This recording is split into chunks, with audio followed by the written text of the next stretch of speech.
Some battles are fought with swords, others are fought with silence. In the early 4th century, in the great imperial city of Nicomedia, a young woman stood at the edge of a decision that would divide her life in two. Her name was Juliana. She was promised in marriage to a Roman official, a man of rank, a man of power, a man who could secure her comfort, her protection, her future. To most, it would have seemed like favor, like blessing. But Rome did not only offer marriage, Rome demanded worship. The empire asked for a gesture, a simple act of loyalty, just a word, just enough to prove that Caesar came first. But Juliana had already given her heart to another, not to a man of rank, not to a soldier of Caesar, to Christ, the crucified King, the unseen Lord, the one Rome could not touch. She told her betrothed she would marry him if he became a Christian. It was not defiance, it was fidelity. He refused, and suddenly the arrangement became an accusation. The one who once sought her hand now demanded her submission. He stood not as suitor, but as judge. Before the tribunal, the air was thick with authority, with expectation, with pressure. Renounce the name, offer sacrifice, live.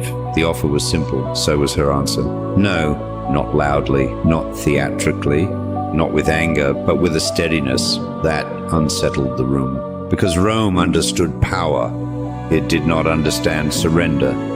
To an invisible king, she was imprisoned. Stone walls, iron chains, cold air that pressed against the skin. Long hours with no audience but God. And tradition tells us that in that silence, another voice came. Temptation, fear, mockery, a spiritual darkness that whispered, "You are alone. No one will know if you bend. No one will remember if you fall." But Juliana did not argue. She did not negotiate. She prayed, and what was meant to break her became the place of her victory when she was brought again. Before the authorities, her face was not marked by despair. It was marked by peace.